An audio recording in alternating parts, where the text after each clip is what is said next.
এখন শুরু করছি আমি ব্যাকুল হৃদয়ের প্রণয়নী পর্ব 16। উপন্যাস ব্যাকুল হৃদয়ের প্রণয়নী। লেখক তানিশা ভট্টাচার্য, কণ্ঠস্বরে আনিকা কবির, ভিডিও সম্পাদনা রোহান মণ্ডল। আরভিক ঠোঁটের কোণায় হাসি রেখে ক্লাসে প্রত্যেকের দিকে তাকালো, তারপর সব শেষে তানভীর দিকে তাকালো। তানভী এতক্ষণ ধরে অবাক হয়ে আরভিককেই দেখছিল। আরভিকের পরনে ছিল একটা মেরুন কালারের শার্ট, তার হাতা গোটানো, কালো ফর্মাল প্যান্ট, কালো বুট, লেদারের অ্যানালগ ঘড়ি। আরভিক এবার প্রত্যেক স্টুডেন্টের কাছে এক এক করে তাদের নাম জিজ্ঞাসা করলো, তারপর পড়ানো শুরু করলো। আর পড়ানোর ফাঁকে বারবার তানভীর দিকে আর চোখে তাকাচ্ছিল। কিছুক্ষণ পর বেল পড়ল। আরভিক সবাইকে উদ্দেশ্য করে বলল, ওকে, দ্যাটস অল ফর টুডে। কালকে সবাই হোমওয়ার্ক করে নিয়ে আসবে, আর যতটুকু থিওরি করালাম ভালো করে দেখে আসবে। এই বলে আরভিক ক্লাস থেকে বের হয়ে গেল। আরভিক যেতেই তানভী দেখলো আরভিককে নিয়ে সবাই আলোচনা করছে।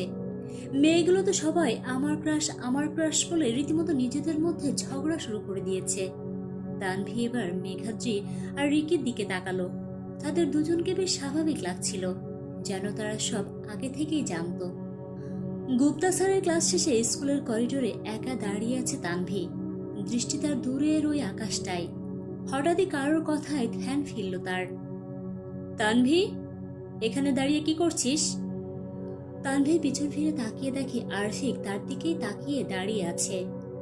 উত্তর না পেয়ে আরভিক ভ্রুকুচকে আবারও জিজ্ঞাসা করল, কি হলো বল, কেন দাঁড়িয়ে আছিস এখানে?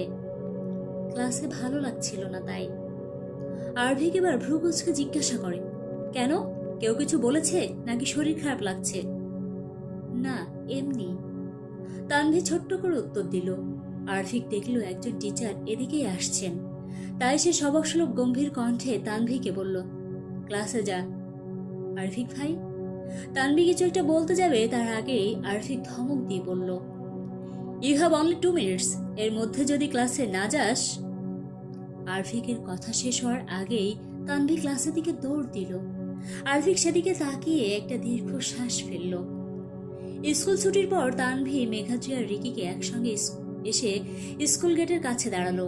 তানভী দেখলো ড্রাইভার আঙ্কেল তার জন্য অপেক্ষা করছে। সে মেঘাদ্রি আর রিকিকে বিদায় জানিয়ে চলে গেল সেখান থেকে। তারপর গাড়িতে বসে বাড়ির উদ্দেশ্যে রওনা দিল। কিছুক্ষণের মধ্যে তানভী বাড়ি চলে এলো।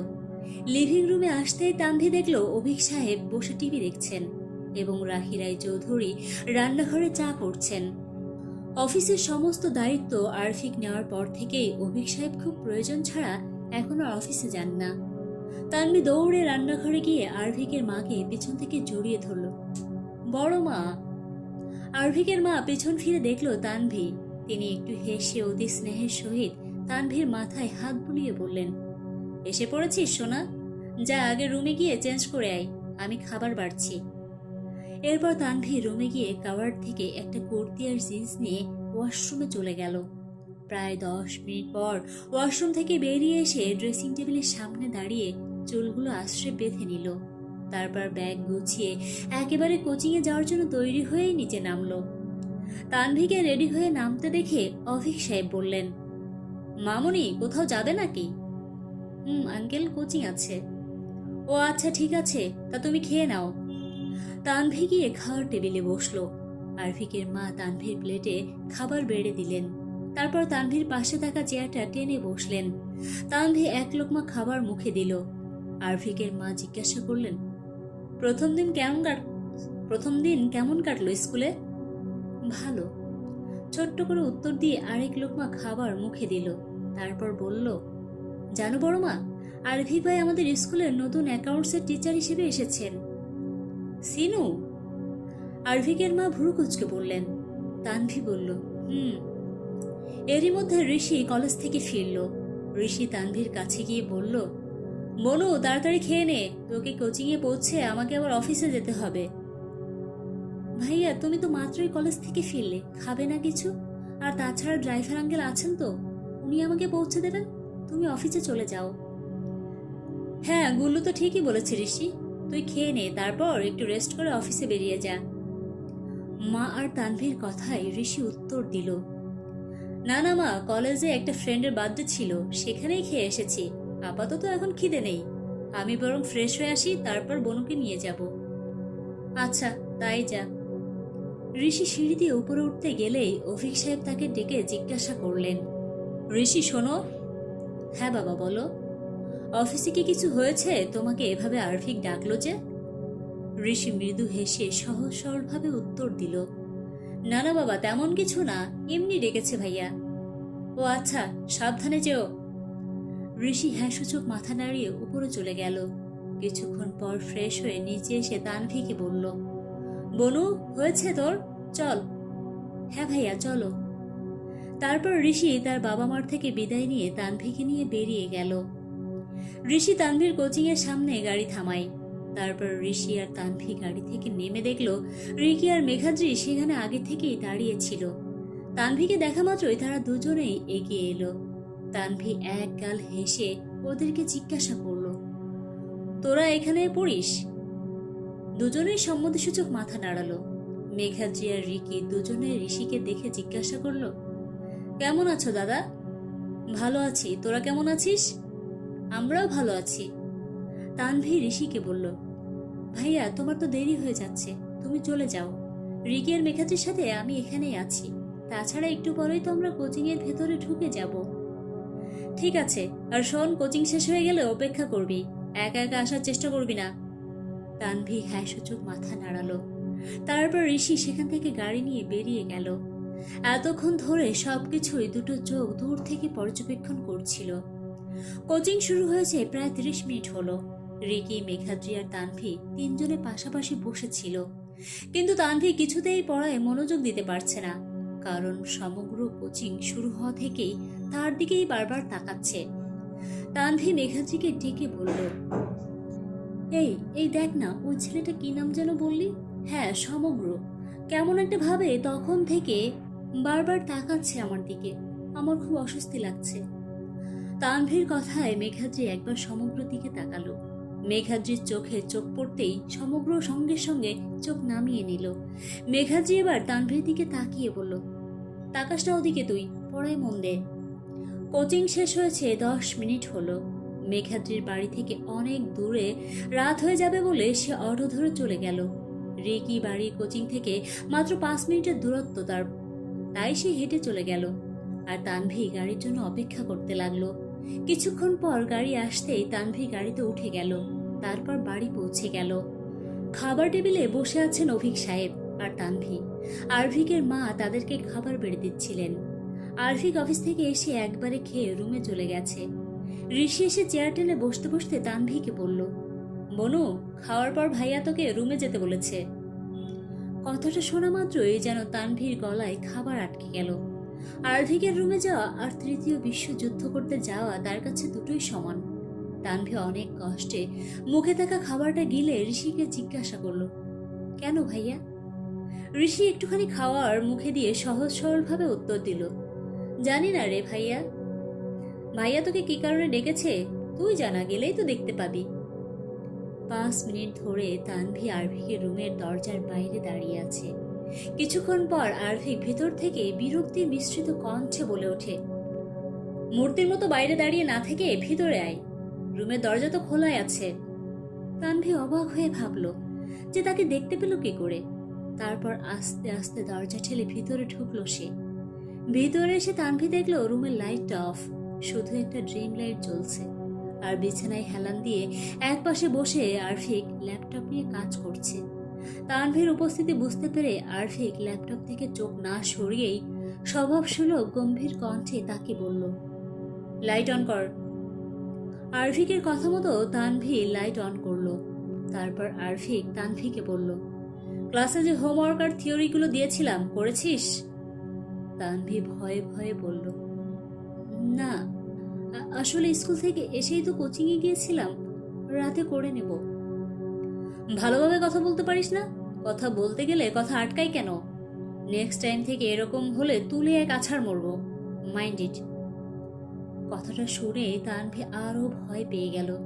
তারপর আরভিক স্বভাবসুলভ গম্ভীর স্বরে বলল, হোমওয়ার্ক আর থিওরি পড়া না করে যদি তুই স্কুলে কাল গিয়েছিস, আমি নিজেও জানি না তোর সাথে কি করব।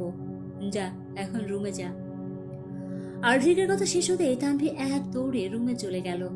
রুমে এসে সে হাঁপ ছেড়ে বাঁচল। তারপর বলল, কি ভয়ঙ্কর লোক রে বাবা, বলে নাকি তুলে আছাড় মারবে। এই লোকটি কি আসলে একটা? তানভীর চোখ গেল বিছানার উপর রাখা একটা নতুন গিটার আর কিছু ড্রয়িং এর জিনিসের উপর। সে সেখানে গিয়ে ভাবলো যে কে আনলো এগুলো। তারপর তার মনে পড়লো সেই দিনের কথা। ওই দিন আরভিকের সাথে বাইকে করে কোচিং এ ভর্তি হতে যাওয়ার সময় আরভিকে সে বলেছিল যে সে বাড়ি যাবে গিটার আর ড্রয়িং এর জিনিসগুলো আনতে। সেদিন আরভি কিছু না বললেও আজ তাকে নতুন একটা গিটার আর নতুন সব ড্রয়িং এর জিনিস এনে দিয়েছে। তানভি ভাবলো কালকে আরভিকে এর জন্য একটা থ্যাংক ইউ জানাবে। তারপর গিয়ে এসে পড়তে বসলো।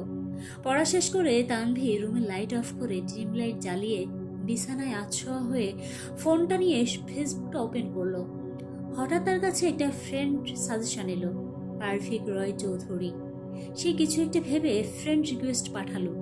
সঙ্গে সঙ্গে তার ফোনে নোটিফিকেশন এলো, Arvik Roy Chowdhury accept your friend request. Tanvi এবার কিছুটা অবাক হলো যে রিকোয়েস্ট দেওয়ার সাথে সাথেই অ্যাকসেপ্ট করে নিল। তারপর তানভি আরভিকের প্রোফাইলে গেল। সে গিয়ে দেখলো তার ফ্রেন্ড লিস্টে সবাই ছেলে, আর তানভি ছাড়া কোনো মেয়ে নেই। এরপর আরভিকের প্রোফাইল স্ক্রল করতে করতে তানভীর চোখ আটকায় একটা আরভিকের পোস্টে ছিল আরভিকের একটা হাসি মাখা ছবি। নেভি ব্লু কালারের শার্ট, তার হাতাটা গোটানো, উপরে দুটো বোতাম খোলা, আর ক্রিম কালারের একটা প্যান্ট পরা ছিল। হাতে ছিল একটা লেদারের ঘড়ি, চুলগুলো এলোমেলো। আর ক্যাপশন ছিল, বেজে ওঠে সুর হৃদয়ে বিনায় যখন তুমি আসো, মিথ্যে করেই বলতে না হয় আমায় ভালোবাসো। তানভি মুগ্ধ নয়নে পোস্টটা দেখে বলল, এই লোক হাসলে এত সুন্দর লাগে, জানতাম না তো। তারপর মেসেজের অপশনে গিয়ে ভয়ে ভয়ে একটা মেসেজ পাঠালো আরভিককে। মুহূর্তের মধ্যেই মেসেজটা দেখলো আরভিক, কিন্তু কোনো রিপ্লাই করলো না। তানভি এবার থ্যাংক ইউ বলে একটা মেসেজ পাঠালো, সেটাও সঙ্গে সঙ্গে দেখলো আরভিক, কিন্তু এবারেও কোনো রিপ্লাই দিল না। তানভি আবারও কিছু একটা টাইপিং করতে নিলে আরভিকের একটা মেসেজ আসে, ইউ হ্যাভ অনলি 2 মিনিটস। এর মধ্যে যদি ফোন রেখে না ঘুমিয়ে পড়িস তাহলে এই রুম থেকে ওই রুমে গিয়ে তুলে আছাড় দেবো, মাইন্ড ইট। এরকম মেসেজ দেখে তানভি তখনই তাড়াতাড়ি অফলাইন হয়ে ফোন রেখে ঘুমিয়ে পড়ে। এখানেই শেষ হলো ব্যাকুল হৃদয়ের প্রণয়নী পর্ব 16।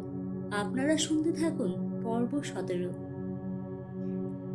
কতবার বোঝাবো বল, কতবার জানাবো বল, নিশ্চয় জীবনে শুধু তুই আমার সম্বল।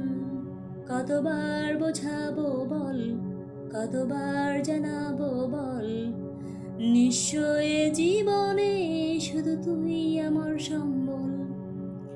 সকাল সকাল কারোর গান শুনে ঘুম ভাঙে আরভিকের। বিছানা থেকে উঠে সেই গানের শব্দ অনুসরণ করতে করতে সে দেখলো শব্দটা তানভীর রুম থেকে এসেছে। দরজাটা অল্প ঠেলে সে দেখলো তানভি তার দিকে পিঠ করে বসে গিটার নিয়ে গান করছে। গানের শেষ লাইন গাইতেই আরভিক রুমে প্রবেশ করতে করতে গাওয়া শুরু করলো, এক পা দুপা করে এলি তুই এই মনে, শেখালি আমাকে ভালোবাসার মানে, স্বপ্নে দেখেছি তোকে দু চোখ ভরে, তোর ছোঁয়া না পেলে হয় মন বড়ই চঞ্চল। হঠাৎই কারোর গানের শব্দ পেয়ে তানভি পিছন ফিরে তাকিয়ে দেখলো গানটা আরভিক গাইছিল। তারপর আরভিক গান থামিয়ে ঠোঁটের কোনায় হাসি নিয়ে তানভিকে বলল, বাহ, তোর গানের গলা তো খুব সুন্দর। আরভিকের কথায় তানভি লাজুক হেসে মাথা নিচু করে নিল।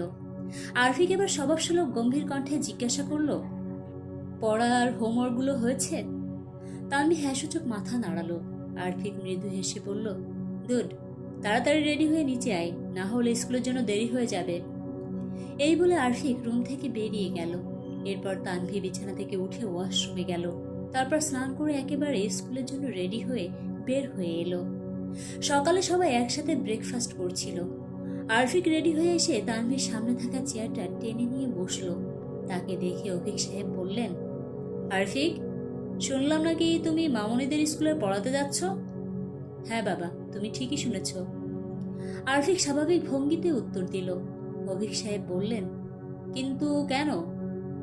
আরভিকের মা আরভিকের প্লেটে খাবার বেড়ে দিলেন। আরফিক খাবারটা একটুখানি মুখে দিয়ে বলল, জানি না, ইদানিং খুব টিচিং প্রফেশনটা টানছে আমাকে, তাই আর কি।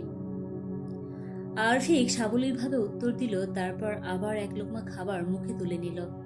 অভিক সাহেব একটু চিন্তিত ভঙ্গিতে বললেন, আর তাহলে অফিসের কি হবে? আরফিক এবার খাওয়া থামিয়ে তার বাবার দিকে তাকিয়ে কণ্ঠস্বর খাদে নামিয়ে বলল, চিন্তা করো না বাবা, আমি এমন কিছু করব না যাতে অফিসের কাজে কোনো রকম ক্ষতি হয়। আমি সারাক্ষণ অফিসে থাকি, শুধু ক্লাস নেওয়ার 30 মিনিট আগে স্কুলে যাই, এরপর একাদশ আর দ্বাদশ শ্রেণীর ক্লাস নিয়ে আবারও অফিসের জন্য বেরিয়ে যাই। আরফিকের কথায় অভিক সাহেব একটা স্বস্তির নিঃশ্বাস ফেললেন। হঠাৎ আরফিকের চোখ গেল তানভীর বাম হাতের দিকে। সঙ্গে সঙ্গে ভ্রুকুচকে কিছুটা গম্ভীর কণ্ঠে বলল, এই মেয়ে, এই ঘড়িটা কেন পড়েছিস? তোকে কাল যে ঘড়িটা দিয়েছিলাম সেটা কোথায়? রুমে। ওটা কি তোকে রুমে রাখার জন্য দিয়েছি আমি? আরফিক বেশ জোরে ধমকে উঠল। এরূপ ধমক শুনে তানভী ভয়ে জড়সড় হয়ে গেল। আরফিক দাঁতে দাঁত চেপে তানভীকে বলল, যা, ওটা পড়ে আয়। তানভী খাবার খেতে খেতে উঠে দৌড়ে রুমে গেল ঘড়িটা পড়তে। তানভীর যাওয়ার দিকে তাকিয়ে আরফিক রাগে বিড়বিড় করে বলল, ইচ্ছে করছে তুলে এক দিয়ে আছাড়, বেয়াদব কোথাকার। আরফিকের মা ঋষি আর অভিক সাহেব আরফিকে কিছু বলতে গিয়েও বলতে পারলেন না। কিছুক্ষণ পর তানভী নিচে নেমে এলো। ততক্ষণে সবার খাওয়া শেষ, যে যার কাজে চলে গেছেন। তানভীকে দেখে আরফিকের মা বললেন, গুল্লু, আয় খাবারটা খেয়ে নে। তানভী গিয়ে খেয়ে নিল, তারপর স্কুলে চলে গেল। স্কুলে মন খারাপ করে বসে আছে তানভী।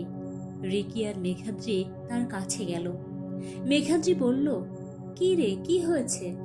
তানভী কোনো উত্তর দিল না।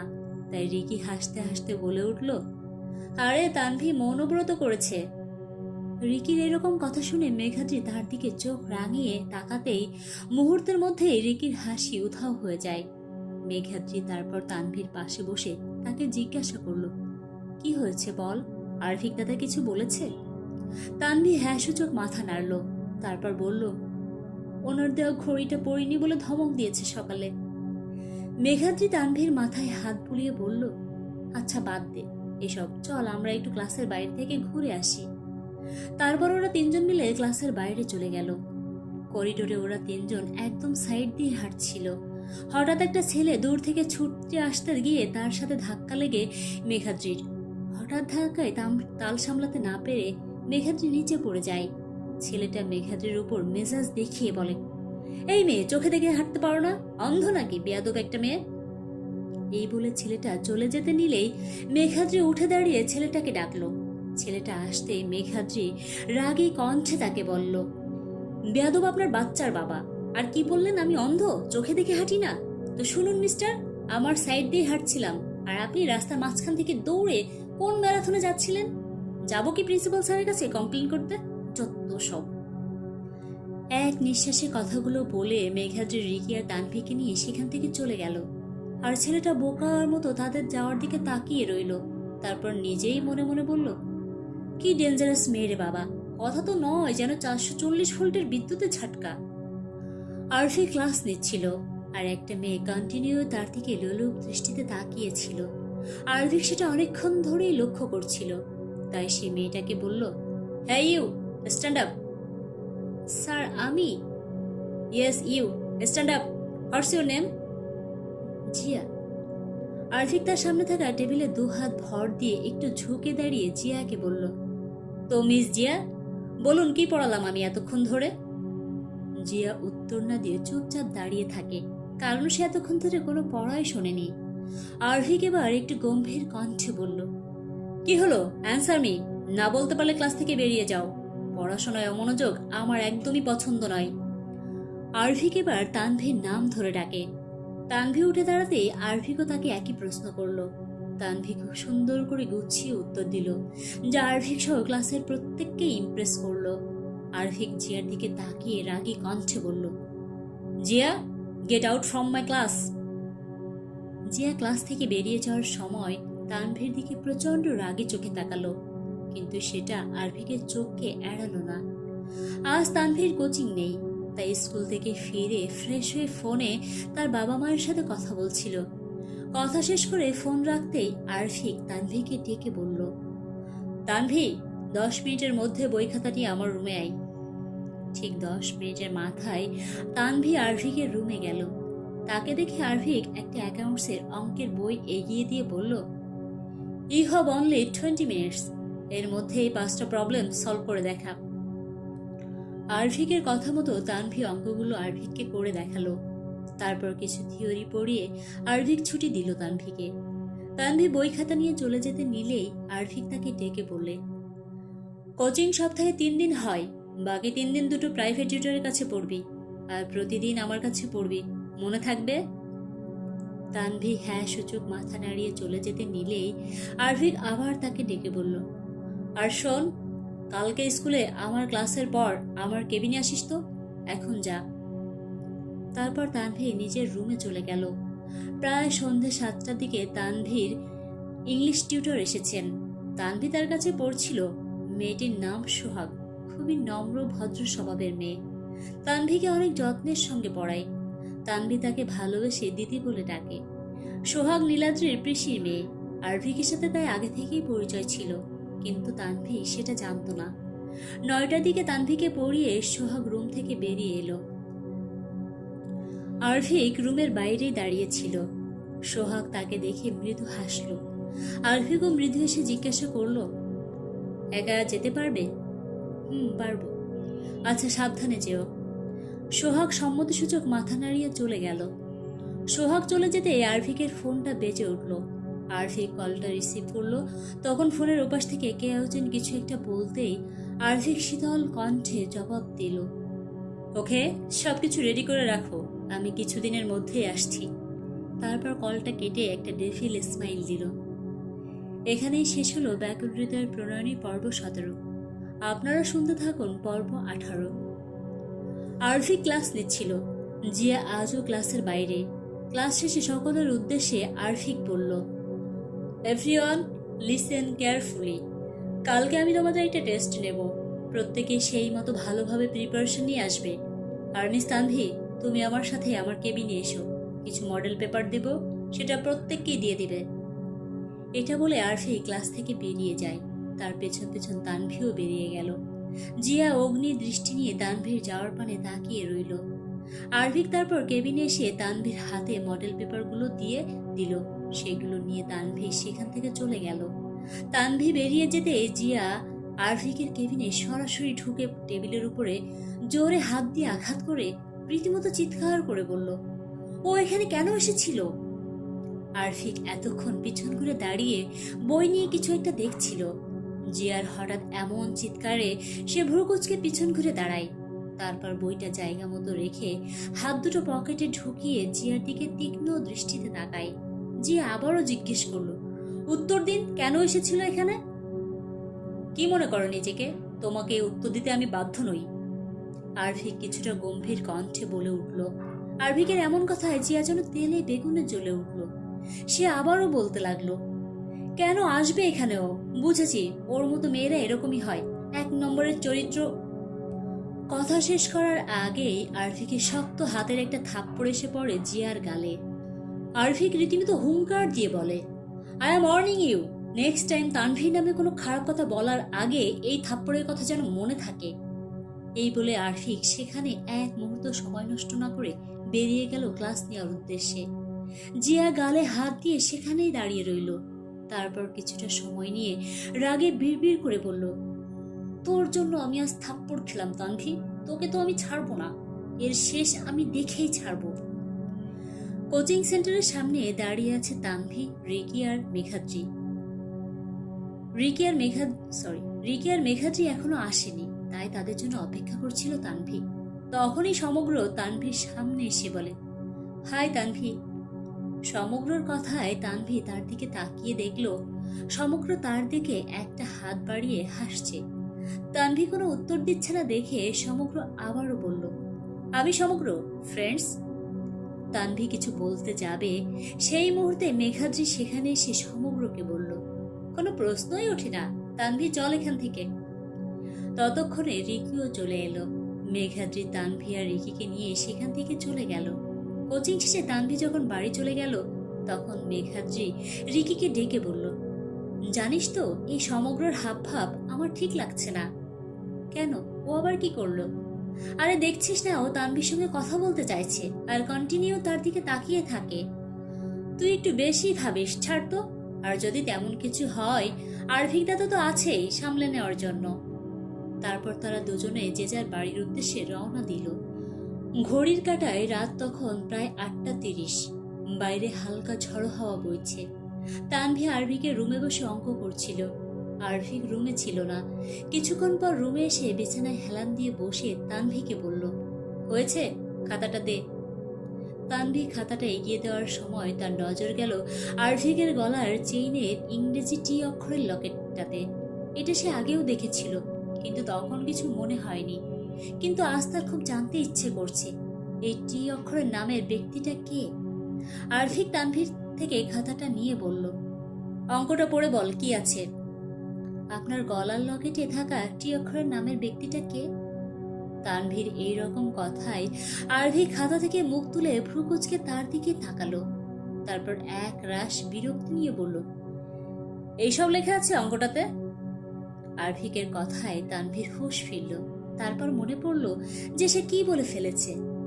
মুহূর্তে ভয়ে থরথর করে কাঁপতে লাগলো, এটা ভেবে যে আরভিক এবার তাকে নিশ্চয়ই তুলে আছাড় মারবে। কিন্তু তাকে অবাক করে দিয়ে আরভিক স্বাভাবিক কণ্ঠে বলল, অঙ্কটা বল। তানভি আর সময় নষ্ট না করে অঙ্কটা বলে দিল। এরপর কয়েকটা অঙ্ক আর থিওরি করিয়ে আরভিক তাকে ছুটি দিল। কিন্তু তানভীর মনে কৌতূহল থেকেই গেল। তাই সে রুমে না গিয়ে আরভিকের রুমে দাঁড়িয়েছিল। তাকে দাঁড়িয়ে থাকতে দেখে আরভিক বলল, কিছু বলবি? বলুন না, আপনার গলার লকেটে থাকা টি অক্ষরের নামের ব্যক্তিটা কে? আরভিক স্বভাবসুলভ গম্ভীর কণ্ঠে বলল, আমার বইয়ের নামের প্রথম অক্ষর এটা। কি নাম আপনার বইয়ের? তোর জেনে কাজ নেই, রুমে যা। এরপর তানভি রুমে চলে গেল। পরের দিন সকালে তানভি যখন গাড়ি থেকে নেমে স্কুলের ভেতরে যাওয়ার জন্য পা বাড়ায়, তখন জিয়া আর তার বন্ধুরা এসে তানভির পথ আটকায়। জিয়া তানভিকে একটা বাজে গালি দিয়ে বলল, নিজেকে খুব চালাক মনে করিস তাই না? সবার কাছে ভালো ভদ্র সেজে থাকবি আর আরভিক স্যারের সাথে ঢলাঢলি করবি। জিয়ার কথার কোনো কিছুই তানভি বুঝতে পারছিল না, তাই সে বলল, জিয়া কি বলছিস এগুলো? আমি কখন আরভিক স্যারের সাথে? চুপ, একদম চুপ, আমরা কিছু বুঝি না তাই না? এই বলে জিয়া একটা জোরে থাপ্পড় মারে তানভীর গালে।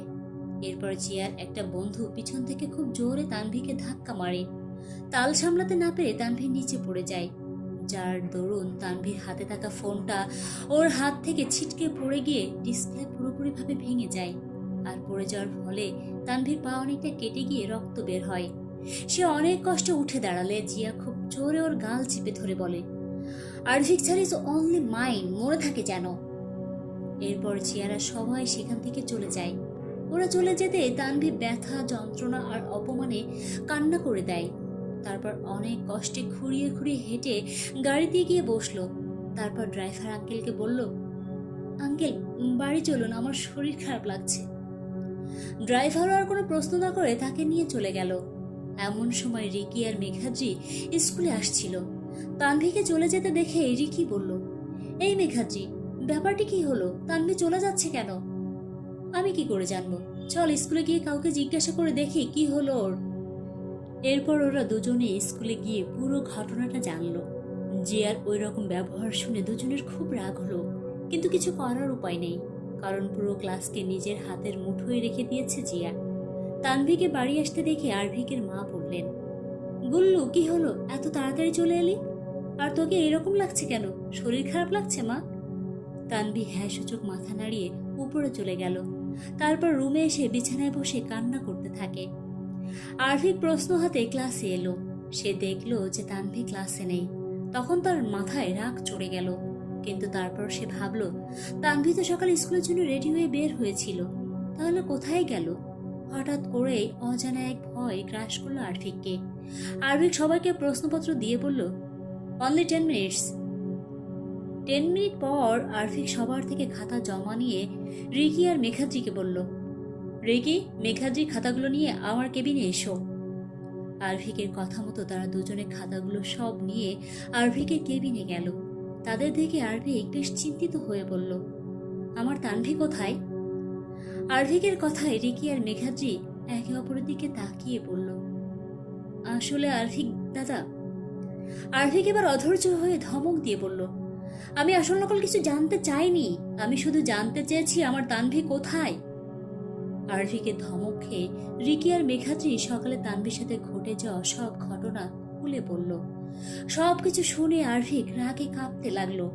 যার শরীরে একটা ফুলের টোকা পর্যন্ত যে লাগতে দেয় না, তার গায়ে কেউ হাত তুলেছে। শুনে আরভিক রাগ কন্ট্রোল করতে না পেরে টেবিলে থাকা ফুলদানিটা সজোরে ছুঁড়ে মারল ফ্লোরে। মুহূর্তের মধ্যে সেটা গুঁড়ো হয়ে গেল। রিকি আর মেঘাদ্রি আরভিকের এমন রূপ দেখে ভয়ে কেঁপে উঠল। ক্লাসে বসে জিয়া তার বন্ধুদের সঙ্গে কথা বলছিল।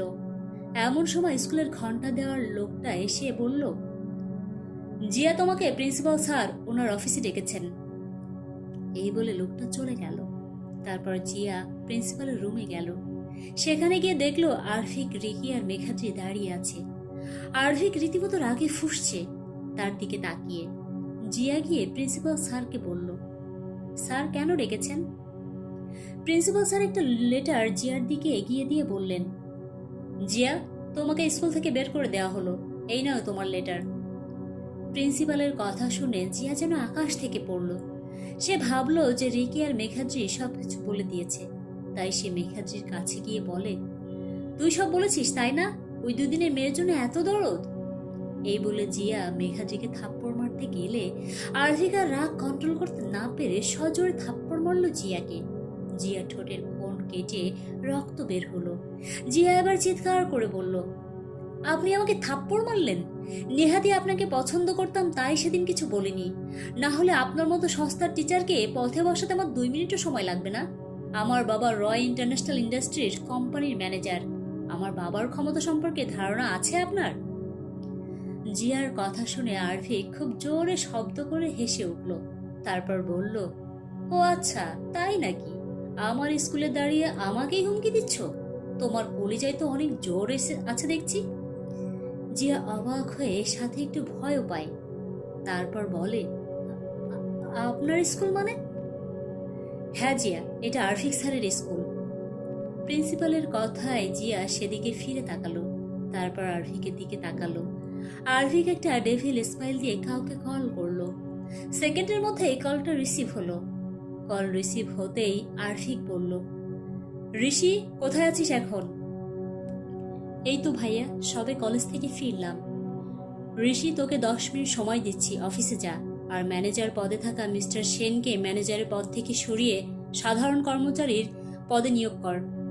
কোনো উত্তরের অপেক্ষা না করে আরভিক ফোনটা কেটে দিল। তারপর জিয়াকে বলল, তোমার ভাগ্য ভালো তুমি একজন মেয়ে। তুমি যদি কোনো ছেলে হতে এতক্ষণে যে কি অবস্থা করতাম তোমার, সেটা তুমি নিজেও জানো না। তোমাকে সাবধান করেছিলাম যে আমার তানভীর থেকে দূরে থাকতে, কিন্তু তুমি শুনলে না। সুতরাং এখন ফল ভোগ করো। নাও get out from my school. এখানেই শেষ হলো ব্যাকুল হৃদয়ের প্রণয়নী পর্ব 18।